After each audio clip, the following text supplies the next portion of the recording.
नमस्कार, आप सभी का स्वागत है बेसिक शिक्षा के इस ऑनलाइन लर्निंग प्लेटफॉर्म पे। और हमने इससे पहले आपको पूरा बीएचयू के रजिस्ट्रेशन के बारे में फॉर्म भर के स्टेप बाय स्टेप बताया। लास्ट स्टेप जो है वो है प्रेफरेंस फॉर्म भरने का, जिसमें आपको सेलेक्ट करने हैं कि उस प्रोग्राम या कोर्स के अंदर आप कौन से सब्जेक्ट्स को पढ़ना चाहते हैं। बीए के लिए हमने आपको पूरे प्रेफरेंस ऑर्डर दे दिए, उसको हमने ऐप पे भी डाल दिया। आप डिस्क्रिप्शन में ऐप डाउनलोड करके वहां से देख भी सकते हो, ठीक है। अब थोड़ा हम बात करते हैं बीएससी, बीकॉम और बीएलएलबी तीनों के बारे में एक ही वीडियो में, ठीक है। बीएससी में ही प्रेफरेंस भरना है, बीएलएलबी और बीकॉम में कुछ खास नहीं है प्रेफरेंस के बारे में, लेकिन उसको भी हम बताएंगे आपको लास्ट में, ठीक है। सबसे पहले आपको यही bhuonline.in से अपनी रजिस्ट्रेशन करना है, इस पर क्लिक करना है, जाना, रजिस्ट्रेशन कर लेना है। अब देखिए, जब आप पूरा वीडियो उसको देख लीजिएगा, डिस्क्रिप्शन में मैं टैग कर दूंगा जिसमें हमने स्टेप बाय स्टेप बताया है। जब आप 5वें नंबर के स्टेप पे जाएंगे प्रेफरेंस ऑर्डर में, तो उसको समझिए थोड़ा पहले क्या है वो। सबसे पहले आपको उसमें प्रोग्राम सेलेक्ट करना है। प्रोग्राम सेलेक्ट करने का मतलब क्या है कि आप कौन से कोर्सेज के लिए अप्लाई कर रहे हैं, ये आपको सेलेक्ट करना है, ठीक है। तो कोर्सेज में मोटा मोटी अगर आप ऐसे करेंगे तो बीएससी मैथ होगा, ठीक है ना, बीएससी बायो होगा, बीएससी एग्रीकल्चर होगा, ठीक है, बीएससी एग्रीकल्चर होगा, बीए आर्ट्स एंड सोशल होगा, अलग अलग भी होगा और एक बार भी होगा, दिखेगा आपको लिखा हुआ, ठीक है। उसके बाद बीएलएलबी होगा, ठीक है। अब जैसे आपको बीए पॉलिटिकल नहीं अलग से कोर्स दिखेगा, क्योंकि वो सब सोशल के अंडर ही आ गया। जैसे बीएससी आपको केमिस्ट्री नहीं दिखेगा, क्योंकि वो आपके बीएससी मैथ या बायो के अंडर ही आ गया, ठीक है। तो ये कोर्सेज की क्राइटेरिया है बीएचयू के लिए। हर यूनिवर्सिटी का क्राइटेरिया अलग है, आप हर यूनिवर्सिटी को नए तरीके से समझिए, ठीक है ना। कुछ बैल लोग यूट्यूब पे आके बता देते हैं कि ये यूनिवर्सिटी जैसी है उसी तरीके से दूसरी यूनिवर्सिटी भी, ऐसा नहीं है। आप समझिए अच्छे से, ठीक है। हर यूनिवर्सिटी नए तरीके, उसका स्ट्रक्चरिंग अलग तरीके से है। तो मान लीजिए आप किसी भी प्रोग्राम को सेलेक्ट कर लेते हैं, कोर्स को, जैसे हम यहाँ बात कर रहे हैं बीएससी के बारे में, ठीक है। तो आपने बीएससी मैथ के बारे में सेलेक्ट कर लिया, ठीक है ना। आप बीएससी मैथ को सेलेक्ट कर लेते हो, ठीक है। अब उसके बाद उसमें ऑनर्स सेलेक्ट करने को आता है, ठीक है। तो ऑनर्स क्या है? ऑनर्स वो सब्जेक्ट है जिसमें आपको डिग्री अवार्ड होगी, ठीक है। ऑनर्स वो सब्जेक्ट है जो आप 3 साल पढ़ोगे, ठीक है। तो वो सब्जेक्ट चूज करना आपके लिए वही सब्जेक्ट है जिससे आप आगे चल के अपना करियर बनाओगे। तो भैया ऑनर्स कैसे चूज करें? ऑनर्स की पूरी लिस्ट पहले से ही दे दी है हमने, भी बीए का बना के तुम्हें सीक्वेंस वाइज भी बता दिया, बीएससी का भी आपको बता देंगे, अभी बताएंगे डिटेल में सब्जेक्ट्स के बारे में, पहले ओवरव्यू समझ लीजिए। तो ऑनर्स क्या है? ऑनर्स वो सब्जेक्ट है जिसको लेकर हम करियर में आगे बढ़ेंगे। ऑनर्स वो सब्जेक्ट है जिसको हम 3 साल तक पढ़ेंगे, ठीक है। तो ये सब्जेक्ट सिलेक्शन हमारे पूरे करियर का निर्धारित कर सकता है, ठीक है। तो सबसे ज्यादा इंपॉर्टेंट सिलेक्शन है तो इसी का सिलेक्शन है, ऑनर्स का, कि हम किस ऑनर्स को ऊपर रखें, किस ऑनर्स को नीचे रखें। फिर उसके बाद जब आप ऑनर्स सेलेक्ट करोगे, वो ऑनर्स कितनी जगह पे पढ़ाया जाता है बीएचयू में, लोकेशन वो आएगा। जैसे मान लीजिए हमने चूज कर लिया कि हमको बीएससी में मैथ लेना है, ठीक है, मैथ ऑनर्स लेना है, फॉर एग्जांपल लेके समझा रहा हूं, ठीक है। तो लोकेशन हमारे सामने आएगा। अब हर ऑनर्स या हर कोर्स हर जगह नहीं चलते हैं, टोटल आपके 7 जगह पे लोकेशन है, ठीक है। लेकिन हर ऑनर्स हर जगह नहीं चलते हैं, ठीक है ना। कुछ ऑनर्स या कुछ सब्जेक्ट, जैसे मान लीजिए बीएससी के हैं, बीएससी के जितने भी ऑनर्स या सब्जेक्ट्स हैं वो सारे मेन कैंपस, जिसको एफएमसी और एमएमबी का, एफएमसी कहा जा रहा है, और मेन कैंपस के अंदर ही जो एमएमबी है जो सिर्फ लड़कियों के लिए, उसी में चलेगा, ठीक है। पर अगर आप बीकॉम सेलेक्ट करोगे तो आपके सामने बहुत सारा ऑप्शन आ जाएगा ऑलमोस्ट, ठीक है ना, एमएमबी छोड़ के, ठीक है। अगर आप बीए चूज करोगे तो बीए में सारा आ जाएगा आरजीएससी छोड़ के। तो इस तरीके से आपके सामने ये ऑप्शंस आएंगे, ठीक है। तो किस ऑनर्स, किस लोकेशन को हम प्रायोरिटी दे, इसको समझने वाली सबसे ज्यादा जरूरत है, ठीक है। और इसमें बहुत सारी फर्जी वीडियोस यूट्यूब पे पड़ी है। तो देखो, सबसे पहली बात कि हर कोर्स में तो हर लोकेशन है नहीं, ठीक है। जिसमें है उसमें क्या प्रायोरिटी रखेंगे? सबसे लास्ट में आरजीएससी दिया, जिसको साउथ कैंपस कहते हैं, इसको रखिएगा। ये मत सोचिएगा ड्यू में जैसे साउथ कैंपस होता है, नॉर्थ कैंपस के बाद साउथ कैंपस आता है, वैसे ही मेन कैंपस के बाद साउथ कैंपस बीएचयू में भी आता है। साउथ कैंपस बहुत दूर है यहां से, मेन कैंपस से बिल्कुल ही पहाड़ों पे, मतलब समझ लीजिए वो अलग गांव साइड एरिया में बसा हुआ है, वहां पे बहुत सारी सुविधाएं कम है बीएचयू के मेन कैंपस के कंपैरेटिवली। उससे बेटा शहर से बिल्कुल आउटर साइड में है, तो वहां कोई आपकी शहर से कनेक्टिविटी भी बहुत नहीं है, ठीक है। वहां पे यहां तक कि आपको मैं बता दूं, ठीक है ना, कि पूरा जंगल है अभी, आधा बन चुका है, ऐसा नहीं है, बहुत सुंदर भी, हम ऐसा नहीं कर रहे हैं, लेकिन अगर आप मेन कैंपस से कंपेयर करोगे तो वो बहुत आउटर में हो जाएगा। 3 साल आप वहां पे रहोगे, फिर आप कनेक्टिविटी शहर से नहीं रहेगी आपकी। उसके कंपैरेटिवली आपके ये जो कॉलेजेस हैं, वीसीडब्ल्यू, बीकेएम, डीएबी, एएमपीजी, अगर आपके कोर्सेज इसमें चलते हैं तो इनको आप प्रायोरिटी दे सकते हो। लड़के हो तो तुम्हारे लिए सिर्फ डीएवी कैंपस का ऑप्शन है, लड़की हो तो तुम्हारे लिए चारों का ऑप्शन है। तो अगर आप चाहते हैं कि ऑल गर्ल्स कॉलेज में जाए तो आप इन तीनों में से कर सकते हैं चूज। अगर आप चाहते हैं कोएड में पढ़ना तो आप डीएवी को प्रायोरिटी दे सकते हैं। ये चारों आपस में इस शहर के बीचों बीच सिचुएटेड है, चारों के कोई रैंकिंग नहीं है कि ये टॉप पे कर सकते हैं, ये चारों कंपैरेटिव है। आप अपनी सुविधा अनुसार जिसको ऊपर चाहो जिसको नीचे चाहो कर सकते हो, ऐसा कोई मेजर डिफरेंस चारों में नहीं है, ठीक है ना, कि ये है ज्यादा। अगर आप देखोगे तो थोड़ा सा जैसे बाकी जैसे डीएवी है, ठीक है, थोड़ा सा लड़के लड़की दोनों वहां पे पढ़ाई करते हैं, थोड़ी सुविधाएं ज्यादा है वहां पे, बेटर है, ठीक है। बाकी तीनों जो गर्ल्स कॉलेज हैं बराबर है, ऑलमोस्ट बराबर है, ठीक है, 19-20 का अंतर है। तो वो आप अपने बेसिस पे डिसाइड कर सकते हो कि हमें कौन सी प्रायोरिटी रखनी है अपनी सुविधा के अनुसार, ठीक है। मेन कैंपस और एमएमबी में मेन कैंपस को आप प्रायोरिटी दे सकते हो क्योंकि सारी सुविधाएं मेन कैंपस के अंदर ही है, ठीक है। वहां कोएड चलता है, ठीक है, लड़के लड़की साथ में पढ़ेंगे, आपके आपके सारी जो सेंट्रल चीजें सुविधाएं होंगी आपको मिलेंगी। एमएमबी उसके बाद आप दे सकते हो। अगर आप चाहते हो कि हमको सिर्फ मेन कैंपस के अंदर ही रह के सिर्फ ऑल गर्ल्स कॉलेज में पढ़ना है, हमको सिर्फ गर्ल्स के बीच में रहना है लड़कियों के लिए, तो आप एमएमबी को भी प्रायोरिटी दे सकते हैं। बहुत सारी बच्चियां, बहुत सारे मेरे स्टूडेंट्स, ठीक है, बच्चे ये एमएमबी को प्रायोरिटी देती हैं और एमएमबी में कोई डाउट नहीं कि मेन कैंपस से बेकार है एमएमबी, मेन कैंपस के ही तुलनात्मक में एमएमबी भी है, कोई उसमें वो नहीं है, आपका बस एक सेपरेट है, मेन कैंपस के अंदर ही सारी सुविधाएं मेन कैंपस की आपको भी मिलती है, एमएमबी वालों को भी। तो ये कैंपसेस के बारे में हो गया, लोकेशंस के बारे में, ठीक है। अब देखिए बीएससी में सिर्फ 2 ही है, ठीक है ना। तो अगर हम बात करेंगे ऑनर्स के बारे में, बीएससी के थोड़ा आते हैं, ये मोटा मोटी सबके बारे में बात हो गया, ठीक है। आप चूज करोगे तो बीएससी मैथ की हम सबसे पहले बात करते हैं, ठीक है ना। अब देखो तुमको सब्जेक्ट ऑनर्स चूज करना है, ठीक है ना। जब ऑनर्स तुम्हें अलॉट हो जाएगा तो फिर तुम्हें 3 सब्जेक्ट टोटल, बीएससी हो या बीए हो, ठीक है ना, इनको 3 सब्जेक्ट पढ़ने पड़ते हैं टोटल, ठीक है ना, 2 साल के लिए। और लास्ट के थर्ड ईयर में एक सब्जेक्ट होता है जो कि आपका ऑनर्स होता है, ठीक है। तो ये वाला ऑनर्स तो आपने चूज कर लिया। बाकी जो 2 साल और 2 एक्स्ट्रा सब्जेक्ट पढ़ेंगे, वो 2 सब्जेक्ट्स कौन से होंगे? जब एक बार आपका ऑनर्स का अलॉटमेंट आ जाएगा, आपका फीस पेमेंट हो जाएगा, फिर वो अलॉटमेंट होगा, ठीक है। उसका कॉम्बिनेशन पहले ही उन्होंने दे दिया है आपके, आप देखोगे पोर्टल में तो चेक कर सकते हो जाके, ठीक है ना। अब देखिए आपको किस बेसिस पे चूज करना चाहिए, ठीक है ना। जैसे अगर हम बीएससी मैथ की बात करें तो देखिए हमने यहाँ पे 6 ऑनर सब्जेक्ट, 6 नहीं है 7 टोटल है, हमने एक लिस्ट बना के रखी है, ठीक है ना, कि किस बेसिस पे। अब जरूरी नहीं है हमने जो रैंकिंग डाली है इसी बेसिस पे आप भी डाल दो, ठीक है ना, बिल्कुल जरूरी नहीं है, ठीक है। क्यों? क्योंकि ऑनर्स वो सब्जेक्ट है जो आप लेके आगे पूरा करियर आपका उसी पे निर्धारित है, ठीक है। तो आपको ये चीज देखना चाहिए कि किस सब्जेक्ट का, किस किस ऑनर्स का स्कोप सबसे ज्यादा है, ठीक है ना। अब स्कोप की जानकारी कैसे मिलेगी भैया? दिन भर जो तुम लोग बैठ के फालतू के यूट्यूब पे वीडियो देखते हो उससे बढ़िया कुछ आप ऐसे अगर आप सर्च करो कि क्या what are the scopes of BSc chemistry honours, ठीक है, तो आपको 10 वीडियो आ जाएंगे, उसमें देखिए, ठीक है। गूगल पे जाके सर्च करिए, कोरा पे जाके पढ़िए कि बीएससी केमिस्ट्री करने के क्या क्या फायदे हैं, क्या क्या स्कोप्स हैं। ऐसे ही आप सारे सब्जेक्ट्स के बारे में स्कोप पढ़ लो। कुछ ऐसे सब्जेक्ट्स हैं जो आप 12th तक नहीं पढ़ के आए हैं, नए सब्जेक्ट्स हैं, ठीक है, लेकिन उनके भी स्कोप्स बहुत अच्छे हैं, ठीक है।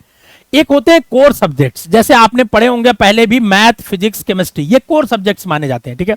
बाकी सारे जो हैं, ठीक है ना, नए नए सब्जेक्ट्स आगे चल के आप मास्टर्स में जाओगे और नए नए सब्जेक्ट्स आपको मिलेंगे, स्पेशलाइज सब्जेक्ट्स होते हैं।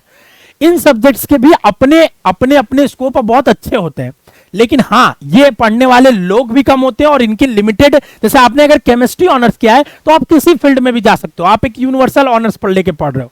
लेकिन अगर आपने जियोलॉजी लिया है तो आप जियोलॉजी वाले फील्ड में ही जा सकते हो, आप जाके कल को केमिस्ट्री के लैब में नहीं काम कर सकते हो, ठीक है। आप कहीं पे टीचर भी नहीं बन सकते हो, क्यों? क्योंकि जियोलॉजी आपने ऑनर्स पढ़ा है, ठीक है। बट हाँ जियोलॉजी से खुलने वाले जो ऑप्शंस हैं वो केमिस्ट्री वालों के पास भी नहीं है, ऐसा नहीं है।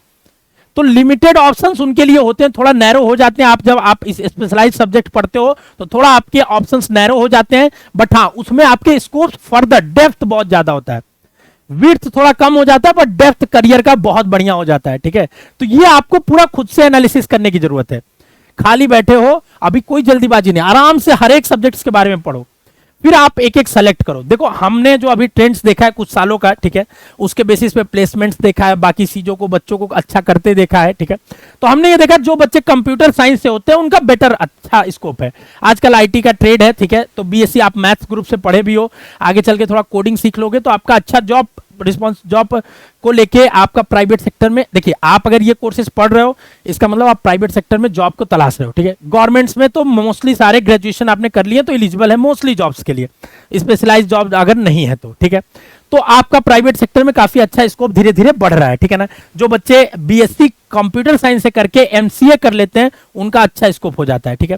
और जनरली मैं आपको बता दूं, जिस ट्रेड में आप आए हो, जैसे ग्रेजुएशन के ट्रेड में, ठीक है, बीए बीएससी के ट्रेड में, आप इसमें आपको कोई भी स्कोप जो भी दिखेगा आपको मास्टर्स के बाद ही दिखेगा। तो 5 साल की पढ़ाई तो आपको करनी ही करनी है, ये मान के चलिए। तो जब भी आप स्कोप देखिए कि मास्टर्स तक हम करने के बाद इस सब्जेक्ट में क्या हमें फायदा मिल रहा है कि नहीं, तो हम उसके बेसिस पे देखेंगे। तो हमने एक लिस्ट बनाई है, जरूरी नहीं यही कॉपी करिए, आप अपने अपने स्कोप को देखिए कि हमें क्या इंटरेस्ट आ रहा है और स्कोप के साथ आपको क्या क्या पढ़ने में मजा आ रहा है, किस चीज का पढ़ने में मजा आ रहा है। कुछ सब्जेक्ट्स आप नहीं जानते हो, उसके बारे में थोड़ा बहुत सर्च करोगे तो आपको आइडिया लग जाएगा। जैसे जियोलॉजी है, पत्थर पहाड़ के बारे में पढ़ाई है, क्या आप पढ़ोगे तो आपको इंटरेस्ट देगा, या आपको लगेगा यार बोरिंग सब्जेक्ट ले लिया, ठीक है ना। स्टैटिस्टिक्स है, डाटा के बारे में पढ़ना है, क्या आपको डाटा से पढ़ के मजा आता है, एक्सेल शीट में काम करके मजा आता है, या कल को आपके लिए ले लिया स्टैटिस्टिक्स, टॉप पे आता है, प्लेसमेंट बहुत होता है, लेकिन आपका क्या है, आप उसमें एकदम नदारद हो, आपको ये एक्सेल देख के ही, एमएस एक्सेल देख के ही आपको सर में चक्कर आने लगता है, कहां से काम कर पाओगे, नहीं कर पाओगे।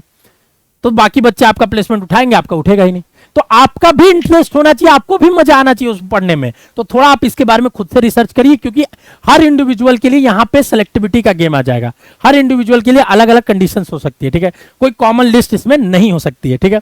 तो मैं जो बता रहा हूं, कंप्यूटर साइंस आप ऊपर रख सकते हो, बाकी चाहो तो आप स्टैटिस्टिक्स दूसरे पे रख लो, या जियोलॉजी दूसरे पे रख लो, या दूसरे पे जियोलॉजी रख लो। स्टैटिस्टिक्स दोनों के ऑलमोस्ट सिमिलर है, स्टैटिस्टिक्स के थोड़े से स्कोप ज्यादा है, प्लेसमेंट्स काफी अच्छे आजकल हो रहे हैं, ठीक है। आप चाहो तो स्टैटिस्टिक्स को ऊपर भी रख सकते हो अगर आपका डाटा कोर डाटाज में इंटरेस्ट है काफी, तो ठीक है, क्योंकि आजकल अभी एमएससी में बहुत अच्छे अच्छे प्लेसमेंट स्टैटिस्टिक्स पे हुए, मास्टर्स के बाद अक्सर स्टैटिस्टिक्स में प्लेसमेंट अच्छे खासे हो जाते हैं, ठीक है। तो इसको आप ऊपर भी रख सकते हो, ठीक है। इसके बाद जो आपके कोर साइंसेस आते हैं, सबसे जो कॉमन सब्जेक्ट्स होता है केमिस्ट्री, जिसको लेके आप कहीं भी जा सकते हो, ये आप प्रीफर करिए। फिर फिजिक्स, फिर मैथ, ज्योग्राफी भी एक ऑनर्स है जो आर्ट्स का जनरली सब्जेक्ट है, लेकिन अगर साइंस वाले बच्चे लास्ट में चाहे तो इसको भी प्रीफर कर सकते हैं। ये आपका होना चाहिए। अगर आप लड़की हैं तो आपके हर एक सब्जेक्ट के लिए दो दो लोकेशंस होंगे, एक मेन कैंपस, एक आपका एमएमबी, ठीक है ना, एक आपका एफएमसी और एक आपका एमएमबी हो जाएगा, ठीक है। तो आप कभी भी सर्च करिए, तो जब कंप्यूटर साइंस सर्च किया तो उसमें क्या करिए, एफएमसी सेलेक्ट किया, फिर उसी में एमएमबी सेलेक्ट करिए, ठीक है ना। हर एक सब्जेक्ट आपके दो दो लोकेशंस पे ही है। जैसे आपने फिजिक्स सेलेक्ट किया तो पहले मेन कैंपस डाल दीजिए, फिर फिजिक्स ही एमएमबी डाल दीजिए, ठीक है। इस तरह से आप डाल दीजिए, इस तरह से सेलेक्ट कर करके आप डालेंगे। आपको हमने पूरा स्टेप बाय स्टेप करके दिखाया पिछले वीडियो में, ठीक है। अब बायोलॉजी वालों की बात कर लेते हैं। तो बायोलॉजी में अगर हम ऑनर्स की बात करेंगे, जो सब्जेक्ट्स हमें भरने हैं, हमारे सामने ये लिस्ट है, ठीक है ना। देखो सेम कंडीशन यहां भी अप्लाई होती है, ठीक है, कि आप सारे सब्जेक्ट्स के पहले आप स्कोप्स के बारे में पता करो कि आज के हर सिनारियो में, हर दिन आपका दुनिया चेंज हो रही है, तो सिनारियो चेंज होता है, ठीक है। जो 10 साल पहले जिस चीज का ट्रेंड था आज नहीं रह गया है, ठीक है।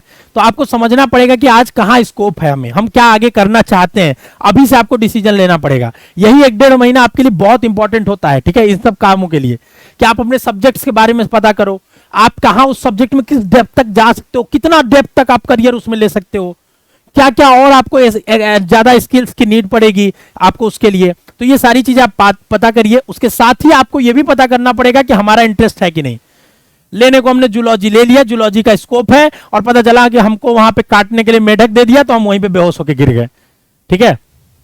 बॉटनी दे दिया और हमें प्लांट के हमको जब स्टेम काट के वहां पे बनाना था प्रैक्टिकल में, तो जब स्टेम काट रहे थे तो उससे पतली स्लाइड ही नहीं कट रही है हमसे, हमारा इंटरेस्ट ही नहीं आ रहा, क्या स्टेम के अंदर काट के पत्ती के अंदर देख रहे हैं यार। तो आपका इंटरेस्ट भी होना बहुत जरूरी है सब्जेक्ट में, तभी आप उस सब्जेक्ट में एक्सेल कर पाओगे। हर सब्जेक्ट का स्कोप है, ऐसा नहीं है। अगर आपका out of extra ordinary interest है किसी सब्जेक्ट में और लगता है उसका स्कोप कम भी है, तो भी आप उसको प्रीफर करो, क्योंकि अगर आपका इंटरेस्ट है तो आप अपना करियर उसमें बेस्ट बना ही लोगे। ये करियर एकदम बिल्कुल तय है, ठीक है। जैसे मुझे टीचिंग में इंटरेस्ट था, मुझे पढ़ाने में इंटरेस्ट था, ठीक है। हमने ना ही बीएड किया, हमने बीएससी एमएससी किया है, ठीक है, लेकिन हमें पढ़ाने में इंटरेस्ट था तो हमने पढ़ाने में ही करियर को बनाया अपने। आज आप जैसे हजारों लाखों बच्चे प्यार करते हैं, तो अगर आपका इंटरेस्ट है किसी भी काम में, किसी भी सब्जेक्ट में, तो आप उसको जरूर प्रायोरिटी दीजिए, मेरा यही मानना है, ठीक है। फिर आप एक बार स्कोप को भी उसको ध्यान में रखते हुए, ठीक है। तो देखिए, अगर आप आज के रिसेंट ट्रेंड्स में देखा जा रहा है तो साइकोलॉजी के ट्रेंड साइकोलॉजी का काफी अच्छा स्कोप हो रहा है, ठीक है ना। अगर आप साइकोलॉजी पढ़ते हैं ऑनर्स, ठीक है, आगे चल के मास्टर्स कर लेते हैं, तो कॉग्निटिव साइंस में काफी अच्छा रिसर्च चल रहा है और आजकल कॉग्निटिव के बहुत अच्छे अच्छे रिसर्च किए जा रहे हैं और बहुत अच्छे अच्छे उसमें आपको, जैसे आप आईआईटीज वगैरह से अगर मास्टर्स कर लेते हो कॉग्निटिव में, तो काफी आपको अच्छा स्कोप वहां मिलता है, ठीक है। तो आप साइकोलॉजी चाहो तो ले सकते हो, बट इसमें पता कर लेना एक बार आपका इंटरेस्ट और क्या करियर ऑप्शंस जो आपको सूट कर रहे हैं कि नहीं, ठीक है। दूसरी प्रायोरिटी आप चाहो तो जियोलॉजी दे सकते हो, जियोलॉजी, ठीक है। जियोलॉजी से ऑप्शंस ये रहते हैं, अगर आपने 12th मैथ से किया, आपके 12th में मैथ्स है, तो आपके लिए और सारे ऑप्शंस खुलते हैं, आप आईआईटी से मास्टर्स कर सकते हो जाके, ये सारी ऑप्शंस आपके सामने आते हैं, ठीक है। बट अगर आपने 12th मैथ से नहीं किया है तो आप इसको प्रीफर मत करिएगा, फिर आपके लिए ऑप्शंस बहुत लिमिटेड हो जाते हैं इसमें और एक बहुत ही नैरो करियर ऑप्शन हो जाता है, तो आप उसको नहीं कर सकते ऑप्शंस, ठीक है ना। तीसरा केमिस्ट्री सब्जेक्ट है, ठीक है। केमिस्ट्री यूनिवर्सल सब्जेक्ट है जो लेने पे सबके लिए बेनिफिशियल है, हर एक फील्ड में इसका कॉमन एप्लीकेशंस है, आप कहीं भी जा सकते हो, तो केमिस्ट्री आप प्रीफर कर सकते हो, ठीक है। अब जैसे जब ये सब्जेक्ट अलॉट हो गया, मान लो केमिस्ट्री, अब इसके साथ आपको ऑप्शन मिलेगा कि आप बॉटनी और जूलॉजी लेना चाहते हो, बॉटनी और क्या बोलते हैं केमिस्ट्री और इंडस्ट्रियल माइक्रोबायोलॉजी लेना चाहते हो, अब उस समय उसकी बात करेंगे जब बताएंगे, ठीक है। फिर आप जूलॉजी चाहो तो ले सकते हो, जूलॉजी अगर आपको बॉटनी इंटरेस्ट है तो उसको पहले कर लेना, दोनों बराबर सिमिलर इक्विवेलेंट रैंक पे मेरे अकॉर्डिंग आते हैं, ठीक है ना। फिर ज्योग्राफी जो सिर्फ मेन कैंपस में अवेलेबल है उसको आप चूज कर सकते हो, अगर लड़की हो तो आपके लिए एक और ऑप्शन अवेलेबल, होम साइंस, जिसका कोई वैल्यू नहीं है मुझे लगता है होम साइंस का, ठीक है। अगर किसी को बुरा लगे तो I am really sorry, but मेरे नजरिए से होम साइंस का बहुत स्कोप अभी तो मुझे नहीं दिखता है, शायद आने वाले समय में कोई ऐसा आए जो इसमें क्रांति लेके आए, ठीक है। तो आप सबसे लास्ट ऑप्शन इसको रख सकते हो, ठीक है। बाकी इनमें आप अपने हिसाब से सोचकर कर सकते हैं, ठीक है। तो बीएससी मैथ और बायो की ये प्रेफरेंसेस की बात हो गई। अब हम आगे बात करते हैं बीए बीकॉम के बारे में, ठीक है ना। अब बीकॉम में देखिए आपके सामने क्या है, मैं आपको बताता हूं, ठीक है, ध्यान से सुनिए। जब आप बीकॉम की लिस्ट देखेंगे आके, ठीक है ना, तो आपके सामने बीकॉम में इस तरीके से कुछ आएगा करके, ठीक है ना। बीकॉम में इतने सब्जेक्ट्स आपको चूज करने को नहीं है, ऑनर्स नहीं है, ठीक है। इसमें सिर्फ दो ही ऑनर्स होते हैं, एक रेगुलर आपका ऑनर्स होता है, एक फाइनेंशियल मैनेजमेंट में ऑनर्स होता है, ठीक है। तो बीकॉम ऑनर्स का जो मैनेजमेंट माना जाता है वो ज्यादा बढ़िया माना जाता है, तो उसको आप ऊपर रखेंगे। जैसे हमने यहां से बीकॉम सेलेक्ट किया पहले प्रोग्राम, फिर इसमें ऑनर्स पहले फाइनेंशियल मार्केट मैनेजमेंट करना चाहते हैं क्या, इसकी फीस भी ज्यादा है, या बीकॉम करना चाहते हैं, ठीक है, और वो भी रेगुलर कोर्स भी या स्पेशल, अगर आपने पेड के लिए अप्लाई किया तो हमने रेगुलर किया है, ठीक है। अब रेगुलर करेंगे, चूंकि हमने यहाँ पे क्या कर लिया है, हमने यहाँ पे 3 कोर्स ऑलरेडी लोकेशन सेलेक्ट कर लिया है, मेन कैंपस, बीसीडब्ल्यू, डीएबी, ठीक है। एक और लोकेशन दिख रहा है, हम यहाँ पे सेलेक्ट करके भर सकते हैं, ठीक है ना। अब जैसे अगर हम बात करें स्पेशल की बात करेंगे, ठीक है, तो देखिए स्पेशल में सिर्फ आरजीएससी में चलता है, ठीक है। आरजीएससी बहुत दूर है, साउथ कैंपस को आरजीएससी कहते हैं, मैं बोलूंगा पूरा की प्रीफर ना ही करो तो बेहतर है आरजीएससी, ठीक है। मेन कैंपस और अफिलिएटेड में हो जाए वो बेटर है, आरजीएससी बिल्कुल ही बेकार है, ठीक है ना, मतलब इनके कंपैरिजन में बेकार है, मैं ये कह रहा हूं, ठीक है। अगर आरजीएससी जा रहा हो उससे बेटर आपका डीयू में हो जाए, दूसरी जगह हो जाए, तो उसको भी एक बार प्रेफर करना है, ठीक है। ये सारी चीजें क्यूमुलेटिव डिसीजन है, तो आप यहां से ऑनर्स सिर्फ यही 2 चीज है, फाइनेंशियल में करना है कि रेगुलर में, और बीकॉम ऑनर्स आपका पहली प्रायोरिटी होनी चाहिए, उसके बाद लोकेशन आपकी पहली मेन कैंपस होनी चाहिए, फिर आप बीसीडब्ल्यू, डीएबी, डीएबी में से कोई भी डाल सकते हो, ठीक है ना। ये दोनों लोकेशन बराबर ही ऑलमोस्ट इक्विवेलेंट आप मान सकते हो, ठीक है। उसके बाद हम बात करते हैं बीएलएलबी वालों के लिए। बीएलएलबी के प्रेफरेंस में कुछ भी नहीं करना है, क्योंकि बीएलएलबी में सिर्फ और सिर्फ बीएलएलबी का ही ऑनर्स होता है, एक ही सब्जेक्ट बीएलएलबी से। दूसरी बात, एक ही जगह भी बस चलता है मेन कैंपस में, तो कोई कंफ्यूजन नहीं है, आपको जाना है सिर्फ बीकॉम में यहां सेलेक्ट करना है, बीएलएलबी यहां सेलेक्ट करना है, लोकेशन में मेन कैंपस आ जाएगा, फिर ऐड पे क्लिक कर देना, आपका ऐड हो जाएगा, ठीक है। तो बीएलएलबी में और कोई डाउट ही नहीं है, ठीक है। सिर्फ और सिर्फ आपको क्या करना है, बीएलएलबी एक बार सेलेक्ट करके लोकेशन मेन कैंपस करके कर देना। ना ही बीएलएलबी दूसरे जगह चलता है किसी भी लोकेशन पे, सिर्फ और सिर्फ मेन कैंपस में चलता है। ना ही बीएलएलबी में बहुत सारे सब्जेक्ट्स के ऑनर्स के अलग अलग ऑप्शंस है, बीएलएलबी एक ही बीएलएलबी ऑनर्स में ही होता है, ठीक है। बीकॉम का 2 ऑनर्स होता है, हमने बता दिया, जिसमें बीकॉम ऑनर्स प्रायोरिटी पे होता है, फाइनेंशियल मैनेजमेंट थोड़ा दूसरे प्रायोरिटी पे आप रख सकते हो। लोकेशन वाइज फिर पहले वाले का लोकेशन मेन कैंपस सबसे पहले, फिर एफिलिएटेड कॉलेजेस, फिर लास्ट में साउथ कैंपस आरजीएससी, ठीक है। बीएससी के बारे में हमने बता दिया आपको, सब्जेक्ट्स को 2, एक सब्जेक्ट उसका पहले मेन कैंपस फिर एमएमबी, क्योंकि दोनों इक्विवेलेंट है, ठीक है ना। फिर दूसरा सब्जेक्ट उसका मेन कैंपस फिर एमएमबी, इस तरीके से हम आपकी पूरी प्रेफरेंस भरेंगे। बीए के बारे में पहले नीतीश सर आपको बता चुके हैं, ठीक है ना, डिटेल में सारा हमने, नहीं देखा तो जाके चैनल पे वीडियो देखिए, ठीक है। स्टेप बाय स्टेप रजिस्ट्रेशन बताया, ध्यान से भरो सारी चीजों को, क्योंकि यहां से तुम्हारे करियर में बहुत बड़ा मोड़ आने वाला है, ठीक है। यही तुमको आगे चल के सब चीजें लेके यहीं से चलनी है, तो पूरा करियर ही तुम्हारा डिपेंडेंट है एक आज के डिसीजन और अलॉटमेंट पे, ठीक है। तो इस चीज को ध्यान से समझो, बारे में इसके स्टडी करो, गूगल पे स्टडी करो, कोरा पे करो, यूट्यूब पे करो, एक वीडियो नहीं 10 वीडियो देखो, तब तुम्हें एक जनरलाइज्ड स्टडी पता चलेगी कि एक्चुअली ये सब्जेक्ट का मतलब क्या है। समझ में आया? कई सारी वेबसाइट्स पे गलत भी दिया रहता है, ठीक है, फिर भी तुम पढ़ो। जब 10 वेबसाइट्स पे पढ़ोगे तो तुम्हें सही और गलत का मतलब भी पता चल जाएगा कि कहां गलत लग रहा है, कहां सही लग रहा है, ठीक है। तो तुम्हें एक जनरलाइज्ड आइडिया लग जाएगा कि कौन से कोर्स के स्कोप के ज्यादा अच्छे स्कोप्स हैं। जो टॉपर्स हैं उनके अलग अलग वीडियो, आजकल बहुत लोग यूट्यूब पे वीडियो बना रहे हैं, ठीक है। हर कोर्स का कोई ना कोई तुम्हें वीडियो मिल जाएगा, हर एक चीज का वीडियो तुम्हें यूट्यूब पे मिल जाएगा। तो इस फायदा उठाओ इसका, ठीक है ना। घटिया चैनलों को देखने से उससे बढ़िया है कि आप अच्छी कुछ इंफॉर्मेशन के बारे में जाने, ठीक है। बाकी आप सीयूटी के काउंसलिंग के लिए सब्सक्राइब करके रखे, और 2024 के अगर आपके छोटे भाई बहन या आप में से कोई भी बच्चा ड्रॉप लेना चाहता है तो चैनल को सब्सक्राइब करके रखे, क्योंकि 23 के बाद 24 में भी जल्दी हम लोग धमाका करेंगे और आपको तैयारी पूरी कराएंगे, ठीक है बच्चों। स्वस्थ रहिए, मस्त रहिए, खुश रहिए, ऑल द बेस्ट। कोई डाउट है तो कमेंट बॉक्स में बता दीजिए। अगर वीडियो पसंद आया है आपको तो जरूर कमेंट बॉक्स में बताइएगा, ठीक है। और किस टॉपिक पे नेक्स्ट वीडियो चाहिए वो भी बता दीजिएगा। All the best.